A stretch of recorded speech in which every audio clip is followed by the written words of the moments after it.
নারী, তুমি পুরুষ হতে পারবে না। সেই কঠিন হৃদয় কোথা থেকে আনবে তুমি? জ্ঞান লাভের আকাঙ্ক্ষা কি শুধুই বুদ্ধের ছিল? তুমি কি পেতে চাও না সেই জ্ঞান?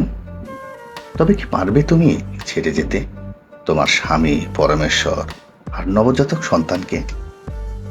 তাদের জন্য তুমি জীবন উৎসর্গ করো। তাদের এক ফোঁটা হাসির জন্য তোমার সকল সুখ বলি দিতে পারো। নারী, তুমি পুরুষ হতে পারবে না। সেই কঠিন হৃদয় কোথা থেকে আনবে তুমি? রাম হতে পারবে কি তুমি? তোমার স্বামীকে ত্যাগ করতে পারবে সেই ভুলের জন্য যা তিনি কখনো করেননি? পারবে কি তুমি তার অগ্নি পরীক্ষা নিতে, তার অবৈধ সম্পর্কের জন্য? তাকে ক্ষমা করতে পারবে ভুলের জন্য?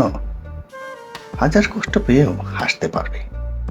নারী, তুমি পুরুষ হতে পারবে না। সেই কঠিন হৃদয় কোথা থেকে আনবে তুমি? কৃষ্ণ হতে পারবে কি তুমি? তোমার নাম কি জুড়বে অন্য পুরুষের সাথে, যেমন কৃষ্ণের সাথে রাধার? তাহলে তুমি চরিত্রহীন বলে অভিহিত হবে। তুমি কারোর সাথে হাসি মুখে কথা বললে তুমি কলঙ্কিনী বলে চিহ্নিত হবে। নারী, তুমি পুরুষ হতে পারবে না।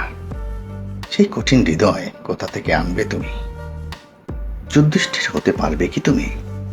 তোমার স্বামীকে জুয়ায় হারাবে, তুমি কি তার সম্মানের জন্য নিজেকে উৎসর্গ করতে পারবে? মৃত্যুর মুখে দাঁড়িয়েও তাকে রক্ষা করতে এগিয়ে যাবে তুমি। নারী, তুমি পুরুষ হতে পারবে না। সেই কঠিন হৃদয় কোথা থেকে আনবে তুমি? তুমি কোমল, তুমি সহজ, তুমি সরল, তুমি নিষ্পাপ, তুমি নির্মল, তুমি স্নিগ্ধ, তুমি জীবন, তুমি ভালোবাসা। হ্যাঁ, তাই তো তুমি নারী।